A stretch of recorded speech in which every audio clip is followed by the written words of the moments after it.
Good morning, everybody, and thank you very much for being here today. I hope you'll find it interesting and insightful. I'm certainly looking forward to it. And we've got some fantastic speakers, so thank you to all of you for your time, support and commitment.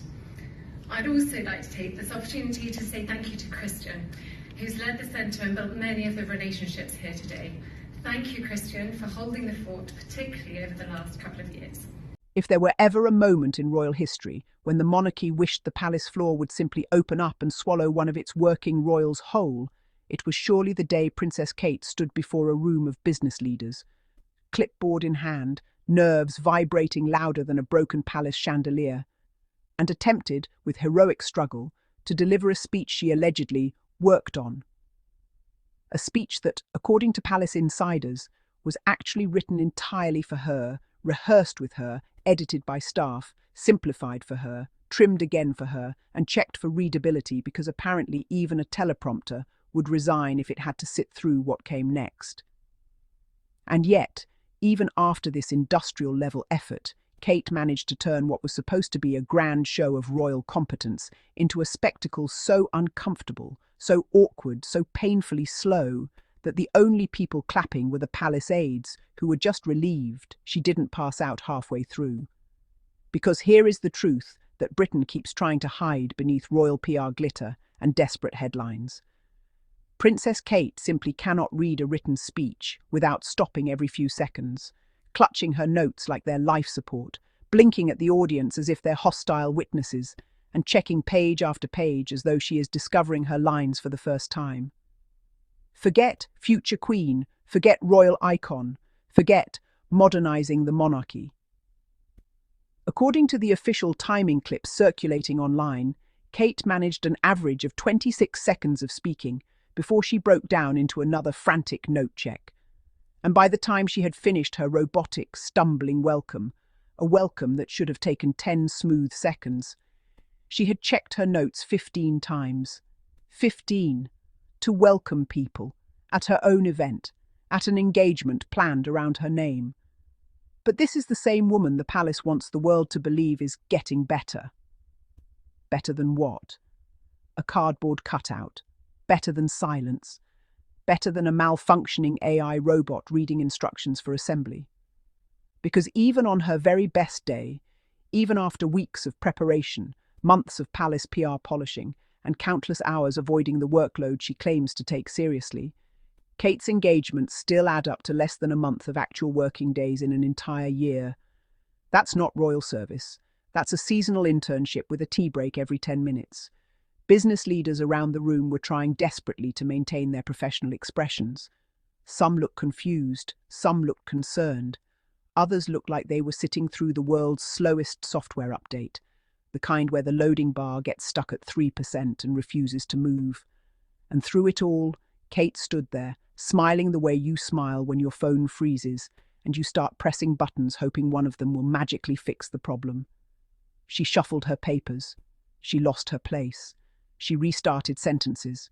She breathed deeply as though she were about to take the stage at the World Cup opening ceremony instead of reading 2 paragraphs somebody else had crafted for her. It was, in every sense, a royal disaster.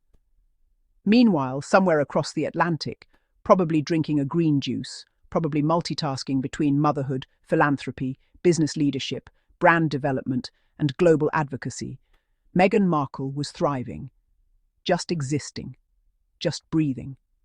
And yet her excellence, her charisma, her intelligence, her ability to speak naturally, confidently, passionately, and eloquently without clutching notes like a life raft, was enough to make the palace sweat through their uniforms. Because this is the part the palace never wants to admit. Kate cannot compete with Meghan. Not intellectually, not professionally, not expressively, not empathetically, not creatively, not even stylistically. Meghan is a natural communicator, warm, articulate, poised, magnetic, and authentic. Kate, by contrast, delivers speeches like someone reading a grocery list she didn't write while trying to solve a math problem at the same time. It is not a fair comparison. It never was. And the palace knows this. But instead of admitting the truth, that Meghan raised the global standard for royal womanhood so high that Kate could not reach it even on a ladder. The palace continues forcing Kate into more high-level public speaking engagements where she visibly suffers.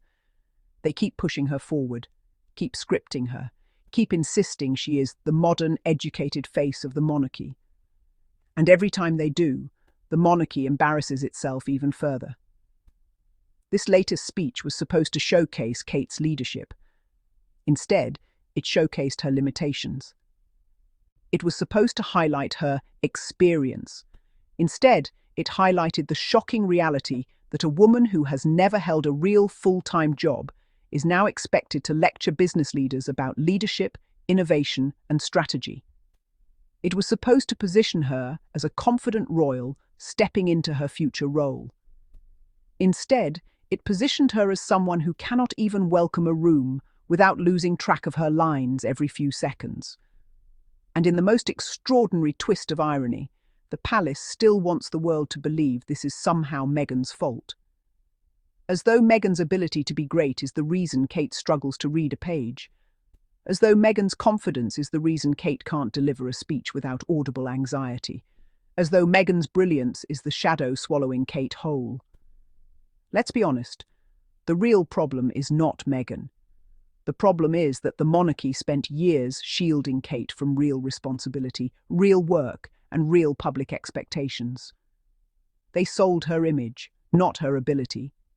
They offered photo ops instead of professional development. They protected her from scrutiny while feeding Meghan to the wolves. Now, the consequences have arrived, and they are humiliating. Kate is a 40-plus-year-old woman giving speeches like a nervous teenager at her first school assembly. Kate is a future queen who visibly panics at the idea of being asked to speak without a script.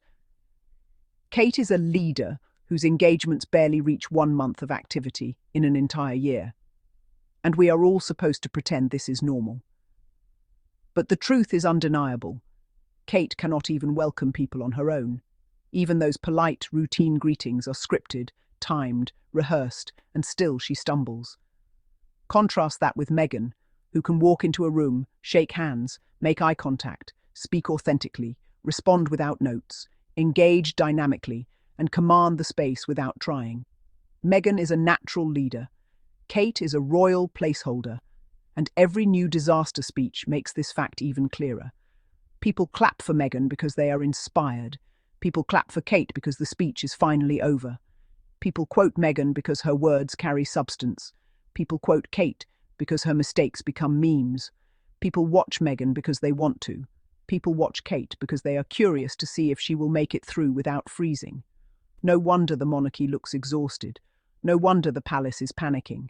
No wonder the tabloids scream Meghan's name daily, because without scapegoating Meghan, they would have to explain why a woman with every privilege, every resource, every advantage, and every opportunity still cannot deliver 26 seconds of speech without checking her notes multiple times in front of global professionals. Kate is getting better, they say. Better than what? Because based on what the world saw, she is not getting better. She is getting more exposed. The polished myth is wearing off. The PR force field is cracking. The truth is shining through. And the truth is this: Kate Middleton cannot read a simple speech without struggling, and struggling visibly. Kate cannot rely on her own voice because she has never been allowed to develop it. Kate cannot work consistently because she has spent over a decade being rewarded for doing almost nothing. Kate cannot compete with Meghan because she never developed the skills, confidence, professionalism, or authenticity that Meghan built through real work, real experience, and real-world leadership. The monarchy created a princess with a polished image, but no foundation. Meghan, meanwhile, built herself from the ground up. One is a brand, the other is a force. One needs scripts, the other writes scripts, with purpose, empathy, and intelligence. One checks her notes every 15 seconds. The other checks the world and changes it. And the palace knows that every time Kate delivers a speech, even a tiny one, the comparison becomes too obvious to hide. But hiding is what they do best. Still, the truth leaks out. And this speech was the loudest leak yet. Princess Kate, the woman the monarchy presents as its future, cannot even read a written speech smoothly. She cannot welcome people without stumbling. She cannot lead a room without gripping her notes like a flotation device. Meanwhile, Meghan shines effortlessly simply by existing. And that contrast is something the monarchy can no longer suppress, no matter how many PR headlines they buy, no matter how many briefings they arrange, no matter how many distractions they launch. Because the world has eyes, and the world saw Kate struggle, the world saw Meghan thrive, and the gap between the two is not just wide, it is unbridgeable. The submission itself sounds nice.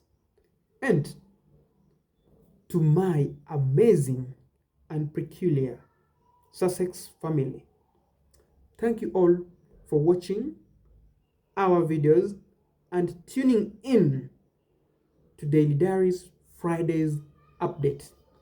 Keep it light, keep it there, and see you next time in our next episode. Bye bye. May you have a good day and a good time. Keep shining. Bye bye.